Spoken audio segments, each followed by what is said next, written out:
assalamu alaikum daja ba on calminama gote men fof indi mumen wonde yettori mum yo jam e kisal Allah wone men wone dendagal julɓe en dunima Abdoulaye Ali Diallo nde Allah yurmuto ɗum yafo ɗum kañum e mayɓe julɓe so ɗum yawti eɗen dutto e deftere men Amadou Oumar Dia witende jamreɓe men e lefol men ɗimmol joni garen hen so Allah jaaɓi ha joni kadi yewtere men jamreɓe men ha joni kadi ko hakkunde mbalɓe e jengelɓe eɗen dutto kadi ha hande e hakkunde Amadou Sampolel e gorko goto en wiye Hamme Thiamel ko jengello wonno ko Jolof kañumne ko jambaro mo inde mum Nana o joguima pellital kanko Hamme Thiamel ummade toon to Jolof nadde e leydi Ferlo ngam honde nayi mbalɓe o jogaki pellital noon yofa Madina Sampolel wuro Amadou jeyango ngam o honoye nayi Amadou o jogui pellital arde wuro nena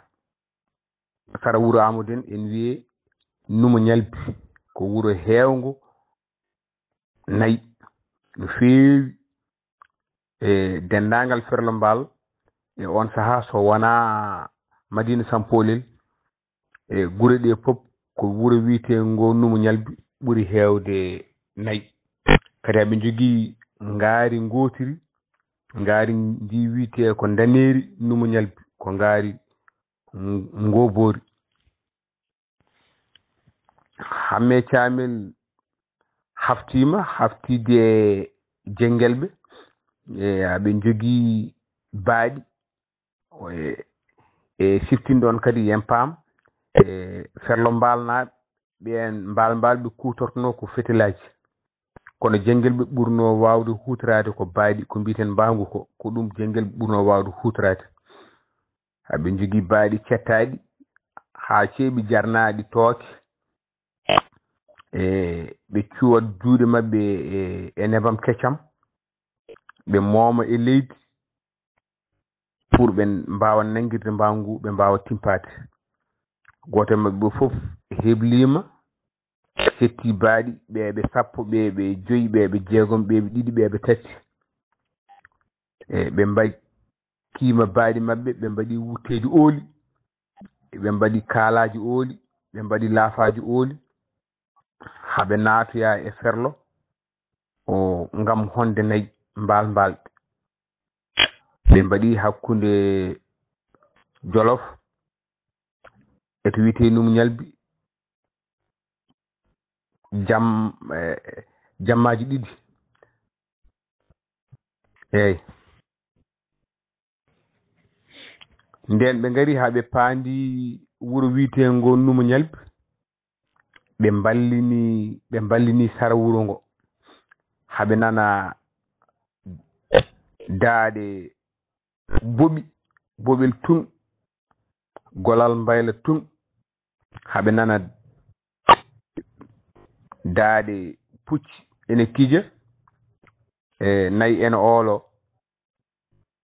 Numo Ñalbi naaɓe ene mbaali e yewtere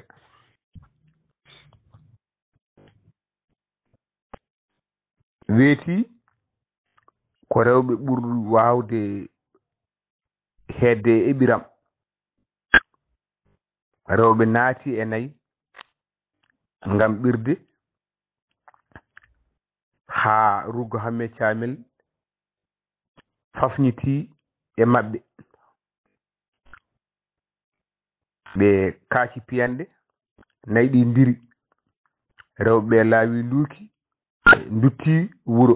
ayyege men nayi men konama ayyege men wuro nayi men konama ayyege men wuro nayi men konama worɓe naarani konguɗi jaam wonti hokkam fetilam ƴewnam silamam ñawnogalam nen ɗon worɓe ɓe batti ñawdolle kocci fetilaji e ngabbima jengelɓe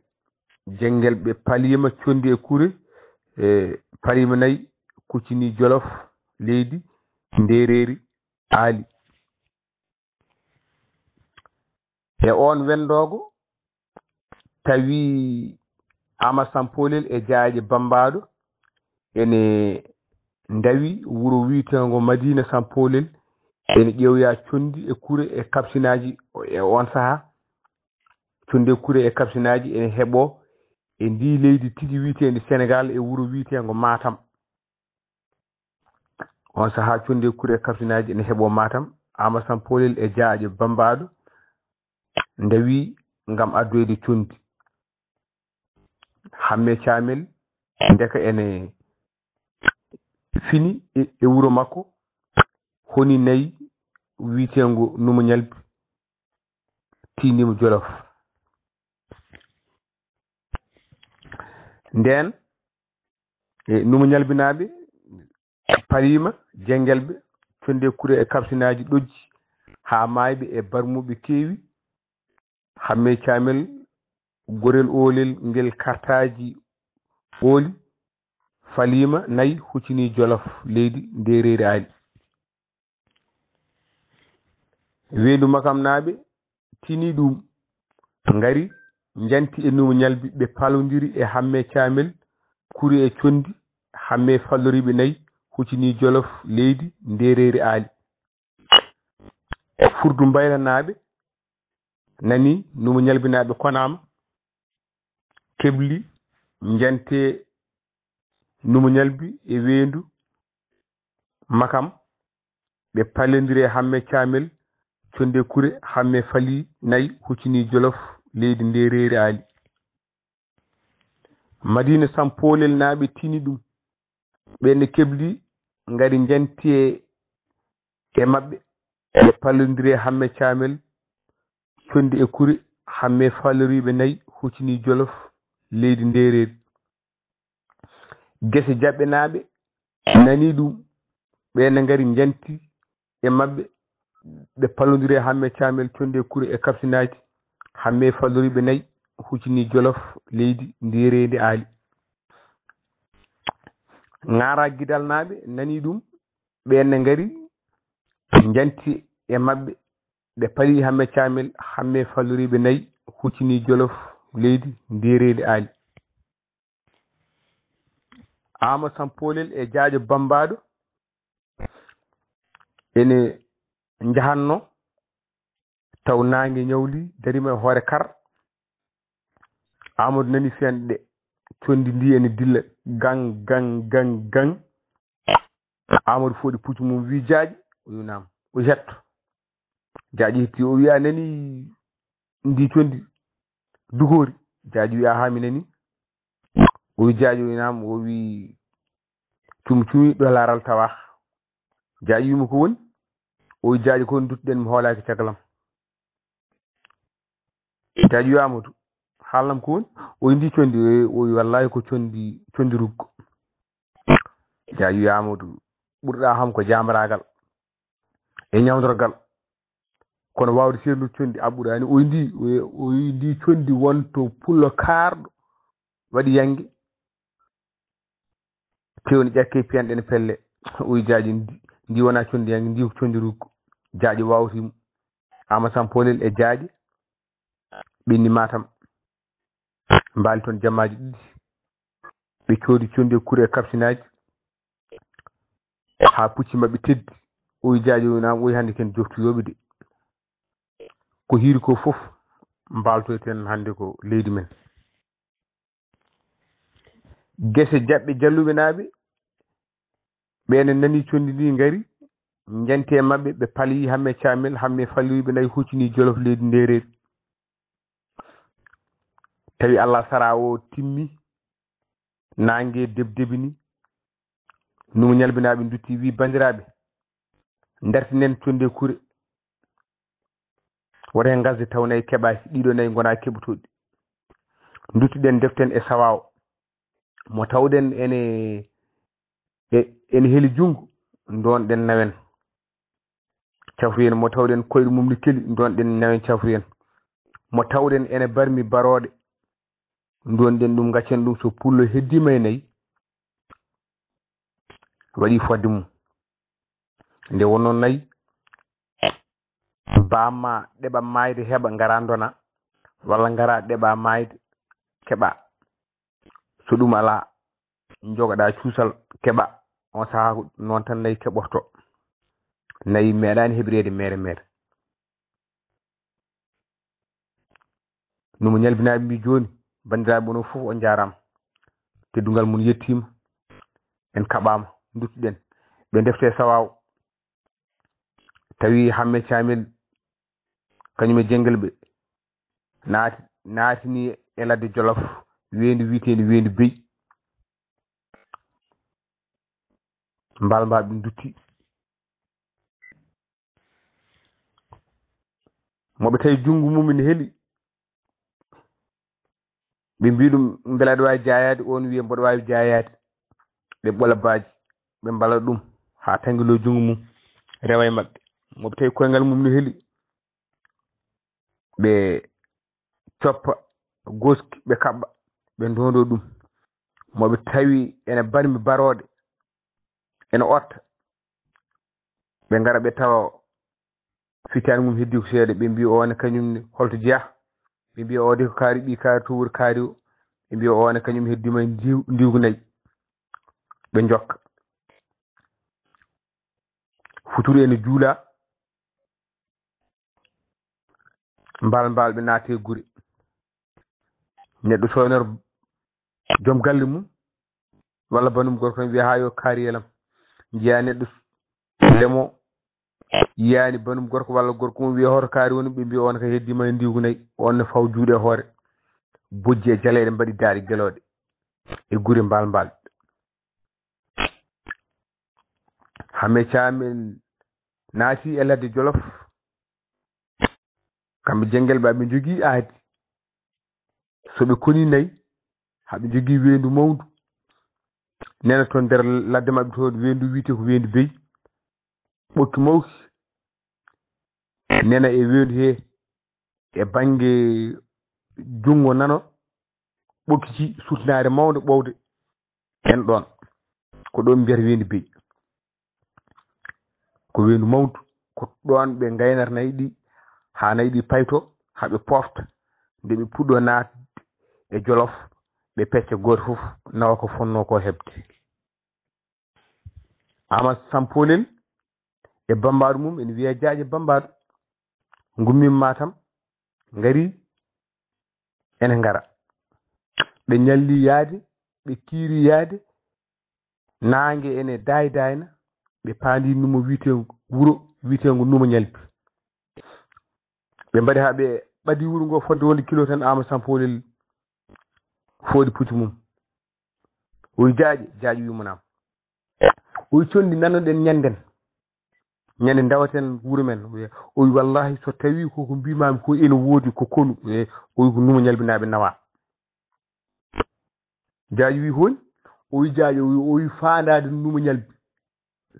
nangue ene muta ananta naggue ne huuna ananta gool ene teeɗo Diadji jaam ala e ngo wuuro Diadji wi pullam kona haali gonka ɓe ngari ɓe naati ɓe tawi wuuro ngo ne wi kulus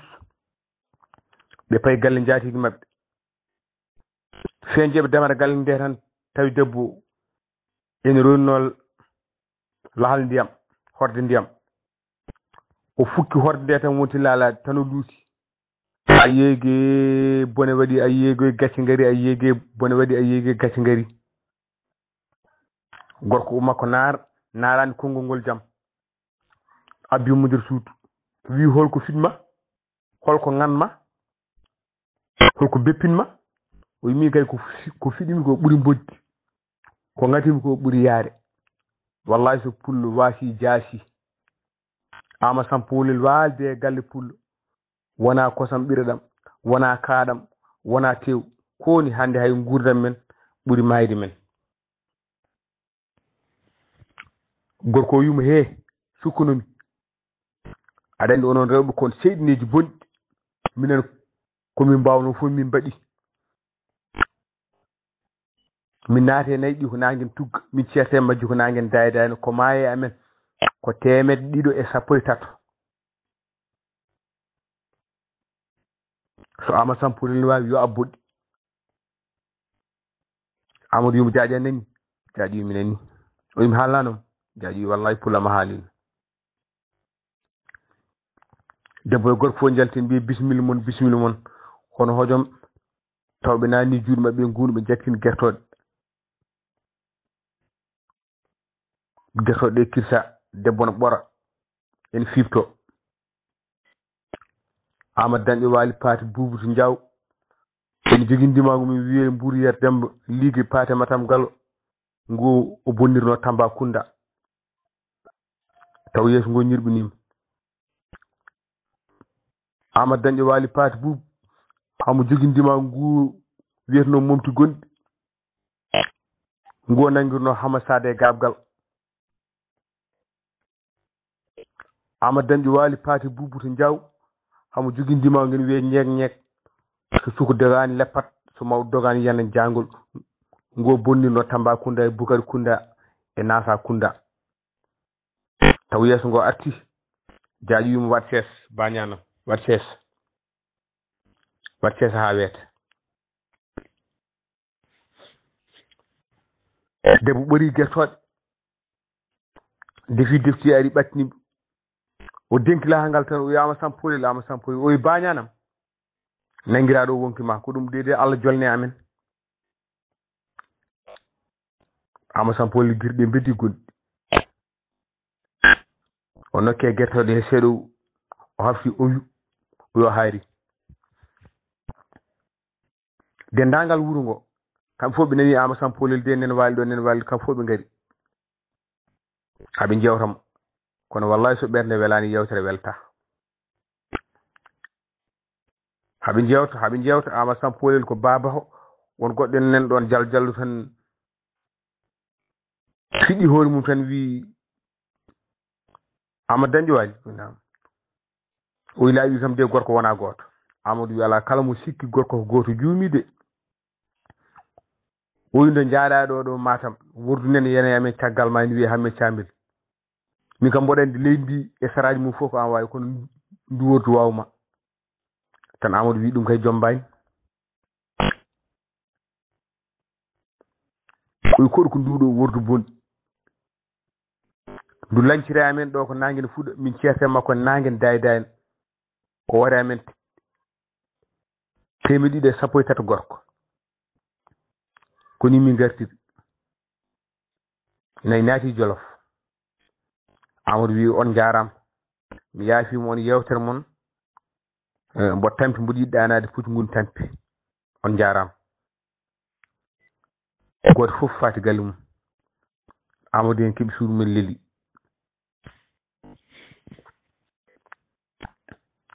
gertogal adi dillu tan Amadou wimo jaaƴi uminama o wi haftu jaaƴi hafti jaaƴi wi kuccuɗen o wi komi gabotoɗo nayi ɗi jaaƴi wi Amadou ko mbiɗa o wi mbimi komi gabotoɗo nayi ɗi hay so i naati Jolof mi yaltinaɗi haɓe puccuma jaaƴi wi Amadou nayi konaɗi hande ma won balɗe 5-6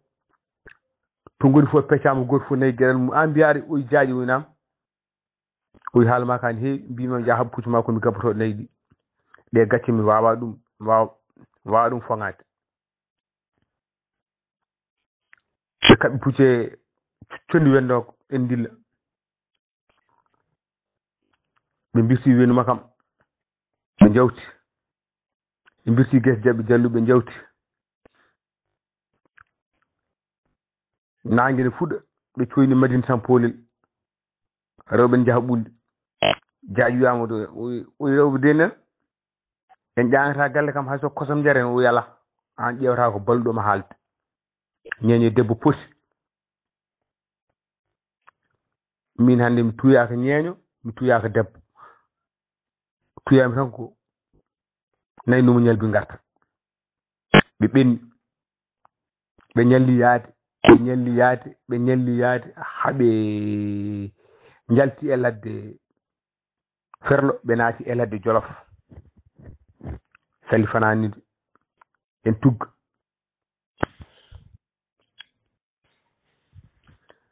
tan jaaji bambaɗo tojjidande o wi dono ndoori nayi paynoori aynaaɓe nayi e jalalu gorko mbaali sina mina samba e daade gelode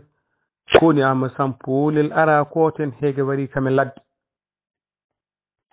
tan Amadou fo ndimago wi jaaji na o sa luti men de ladde te wala kosam ala gawri ala hol mbaddamme ma o wi hirani men gertode hanki mbayrum ñamde mi mayi hek Amadou fo ndimago mo wi jaaji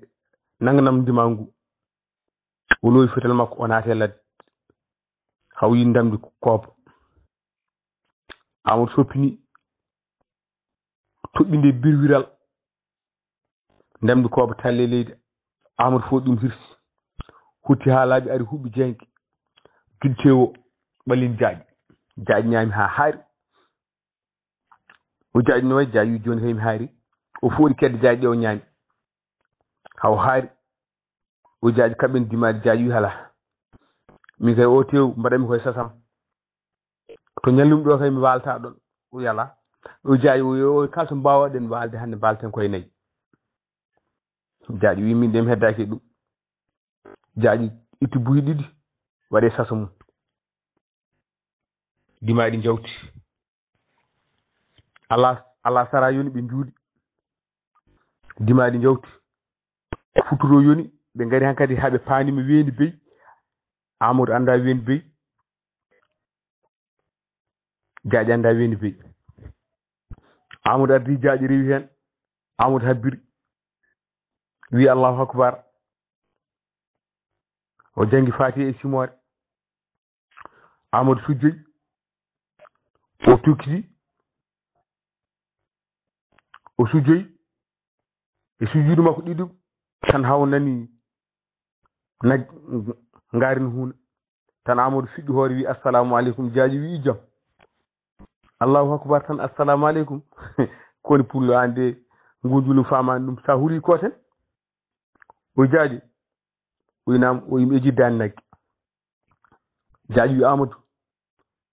noppi ɓurɗa ham ko jamiragal kono a ɓurani welde noppi an eɗen julde an a nani dan nagge mimi nana o hetto jofnude Amadou tan ha dañeri mbiten din dañeri numuñal otti toon gorko mawɗo o otti toon e nder sange he Amadou jaaji anani o wi mi nani o wi jaaji o winama o wi baboyam meeɗi wiidemi so nayi konama leydi men jengel ɓe jogui wendu wotiru wiyete ko wendu beyi sa fanima wendu sa daari banggue ñaamo ma yi sutnare ɓowde nde nena o jaaji mi heeɓi sagam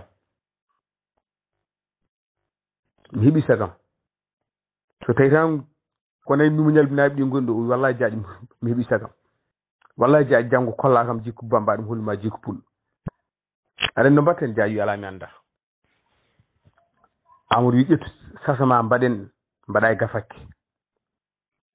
garden banggue Jolof to mbiyen ken majjuɓe ɗeɗo balɗe ken majjuɓe gonɗen koye yiilade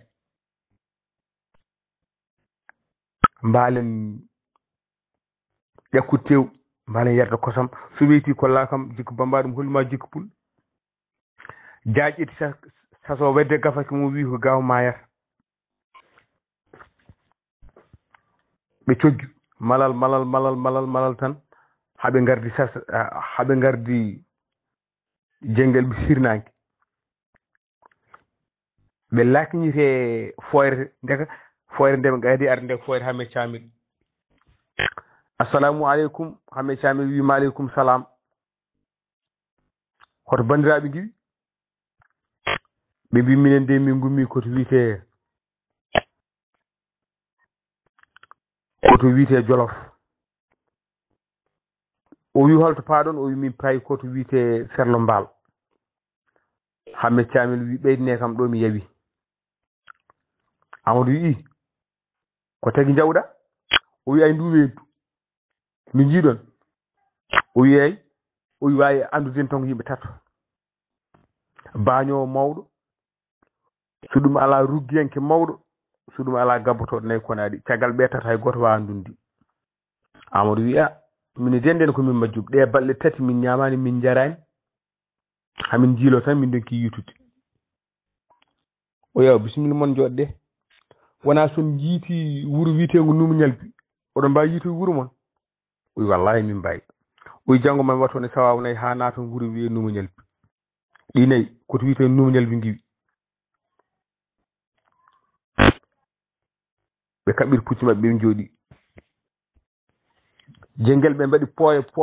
pooye nayyi ɗi en lombi hakkude mabɓe dofni nayyi nde koto hakkude mabɓe ɗo lombi pooye hewɓe nani won hoɓɓe arɓe to foyre Hame Thiamel to wonno ko dabbunde hewɓe noti foyre nde gone yehdude hoɓɓe ɓe Amadou en dokkama tew ƴakki ha kaari dokkama kosam jari lilli haɓe jewta Hame Thiamel en namdoɓe jenguel ɓe gari kuufi ha ɓoy tan jenguel hafti wi mbiɗon oɗon gandi woto witende Amadou Sampoli tan Diadji Bamba wi aha hamin ɗum gandi o wi ngal de mataw ngol koko huuli notade min gari min koni ɗiɗo nayyi koto wiyete Numu Ñalbi min nani woɗɗani wuuro makko kono ngal ara mbiyamo noon ngol ɗo ɓenni kono gongol ne ara ngol somin gari ko wuuro mabɓe min paayi mamin bammono min on jii gawor jenguel wi so yima janggo ma wammono kosam watta gosi subaka ni somo ɓawluno oran wat somo wulno ɓuuɓat mami warmo e hakkude gal makko mi nawna e makko mi ɗacciti rew makko ene guuro follere Diadji wi aha somi yeehi de mo nan wurto jenguel wondu hafti mbiɗo oɗon gandi Baal Waalo Diadji wi wallahi min ɗum gandi o ngati feɗen makko o wi koni ko o jaalallo heywune koto somin tawinomo ɗon ngol o roƴat so jeeyi mbiyon on jiiga wurto jenguel wingol so ari ma wammon cuulel watta batini mi tawa e hakkude galle makko mi waramo mi ɗacciri rew makko e basal Diadji wi aha somi yeehi monan yimɓe potani neddi goɗɗo hafti tan wi mbiɗon oɗon gandi wodu Baal Waalo ndu ɓe mbi aha min gandi wallahi mbiyon son jeeyi mbiyamo on jiiga wurto jenguel wi so ngol so tawimo toon ma hen ɗon e bammakko hay tekkere Diadji wiyani de ngol somi yeehi monan Diadji Bamba ɗuggini Amadou futtinimo guitti e nder foyre he leer Amadou en daramo ene mutti fofago mum fofani Amadou acciri fofago tan tinɗe pacciri ƴiƴam Hame Thiamel hafti wi jenguel ɓe mbimo so Hame Thiamel wi enen arɓe konu ɓe ne poɗɗen ɓe mbi ken 313 o wi onon 313 ɓe son teddi banggue min goto mi heddi banggue en poɗidiri nayyi ɗi holno ɓe mbi so minen fof koye am wayi o wi on nani mboɗo mabana Amadou ɓe mbi ala min nanani o wi wallahi mo dogani bone anda Amadou Sampolel nduwoto ndu maban toon wallahi so jidiri e mum rewɓe moon jooɗoto kesu yummiraɓe moon olo ɗiɗam koye mo dogani bone anda ɓe mbi kunus ɓe ndeeƴi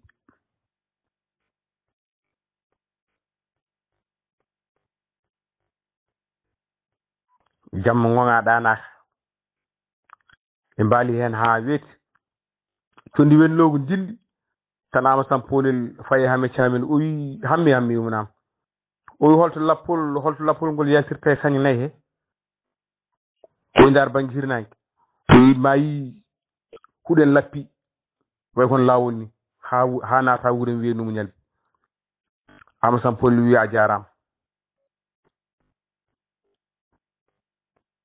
o waɗi jaaƴe waddi ɓe jalti sanganayo tan ma won kilo ama sampolel fete puccu tan weledi girif o jaaji nam o jaaji dadum dadim kolla kam jikku pullo hande mo holluma jikku bambaɗo kolla kam jikku bambaɗo mo holluma jikku pullo weeti jaaji joni jorgol sumari keccol hande mo barmani mayat jaaji otti wi dono nduwori nayi paynori aynaɓe e jalal gorko mbal sina mina samba e daari gelode gummi weeti ama sam polle e dow mon ama sam polle werti ñagare nde o ƴetti ñawdol de o lappe ñagare he hamo dado lohiɗi becci ɗe no kurɓa girɗe no gojji coy ene mbayno yolorde nanke ndima nguy ene gaso jaaƴi wimo worɓe palalnaɓe e pandinaɓe worɓe namannaɓe e geelinaɓe worɓe jakarnaɓe e fakurnaɓe koni e mbaale jaam kono hande de pineni subaka bonɗe koni jalte coyne ama sampolil e dow mon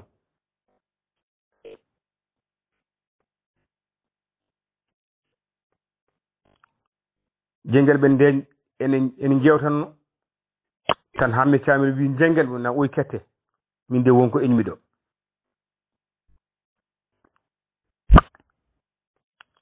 jaaƴe kadi toƴi toon dande wi do ndi wori nayi paynori aynaɓe e jalal gorko mbal sina mina samba e daari gelode yo wana wayanno ya Allah hamme camin wi jengel na oy won nani nde dande oy nde daade ko dande bambaɗo wallahi jengel oy ko ama sam polel e bambaɗo mum ɓe mbalɗen laydu hande ko ni gummi en dañi combat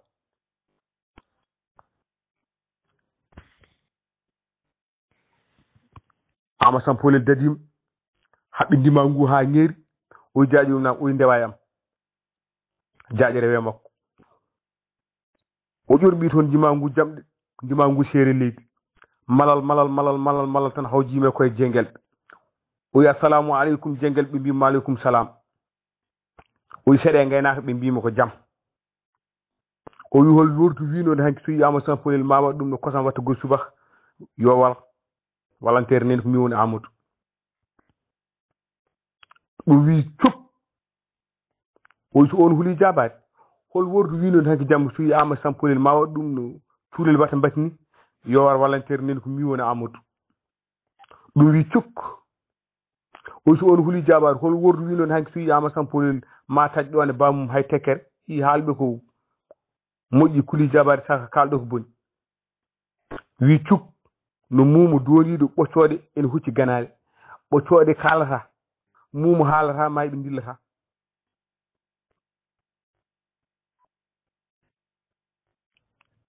jaaƴi wi gonkay joom ndima ngel wiye mbuliyere Demba Ligge Paté Matam Gallo momti gonɗi e kakurleje koɓɓe jaaƴi wi gonkay nde wolde de hande manane galle jappiri dono jappiri bajo jappiri wuro tuuɗe ladde aɗa heeɗa mbal sina mina samba e daari gelode nde wolde de hande manane mbal sina mina nde wolde manane galle Sileymane Makam belal bellu way haako aɗa heeɗa mbal sina mina samba e daari gelode Amadou Dañƴo waali Paté Boubou joom ndima ngel wiye mbuluyere Demba Ligge Paté Matam Gallo ngu momtirɗa ko gonɗi e Tambacounda ngu pellirɗa par sap nawɗa ole yuman boyi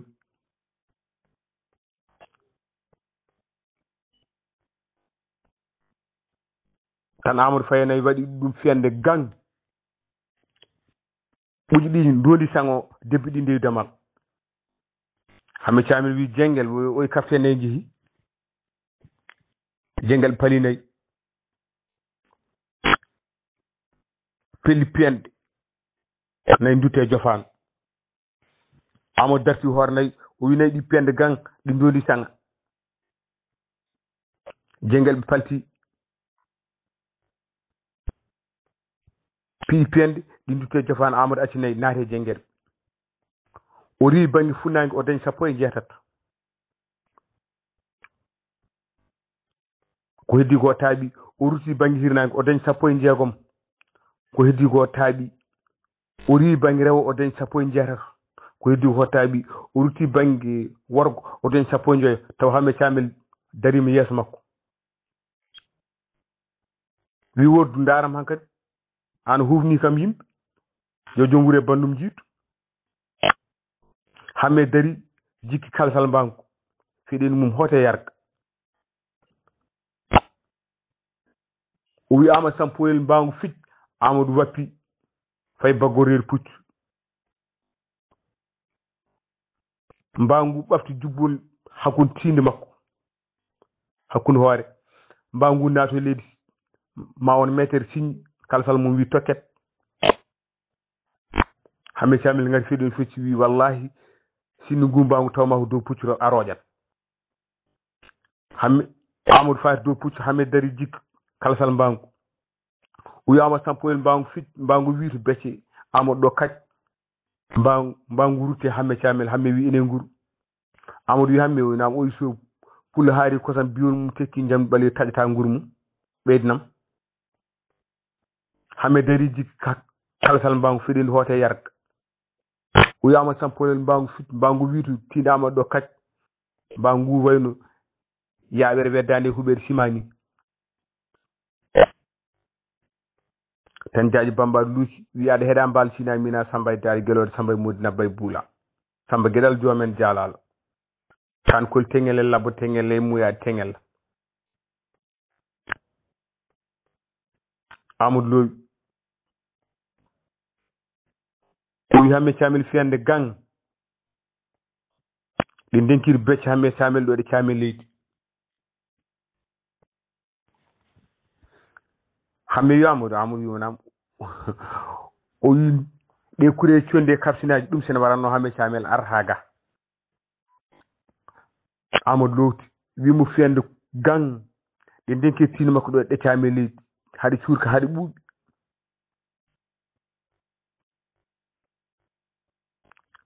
Hammet wi enen nguru jaaji Bamba ɗo habti wi hono jogori wade hande e bañanam hono jogori wade Amadou nani ndimagu mum hoore boowal Hammet Thiamel ko joom sukul junɗo o habti toon ndimagu o tiinde Hammet malal tan haw tawdi Hammet tan o jitti jungo ñamugo sukul Hammet o difti Hammet tan no liiru diftorto cofel ni ndimagu ellele leydi ha reedu Hammet heewi hentu haw andi Hammet faɗɗima tan o weddi Hammet tan lappe leydi o diwe ndimagu o girfini Hammet Thiamel Hammet no otta ha Hammet ɗifti o wi Hammet wimona o wi gacce cacagal Jenguel ɓe gondigal min Amadou Sampoyel soɗon nana mboɗo wuure mbal sina mina woto garne nayi mabɓe hay soko Jolof nawɗum merdiyat Hammet wi Amadou nam o wi layanno ɗum layama o manki ni o wi kam ka jambaro aɗa heewi cellal aɗa wawi puccu aɗa moƴƴi ñawdorgal kono wiyanima aɗa betta neɗɗo aɗa wara ɗum Amadou Sampoyel taƴi hoore nde wedde gafaki mum wi ko heddi ko ɗaldi boyiti o soggi lumo ñalbinaɓe nanguenen dayna pundin tugge leydi en naati asman en naata lumo ñalbi hayyo nayi garti ayyede gorko en falto nayi mum tan ha debbo sawno ɗum wi sonano Amadou Sampoyel follere warma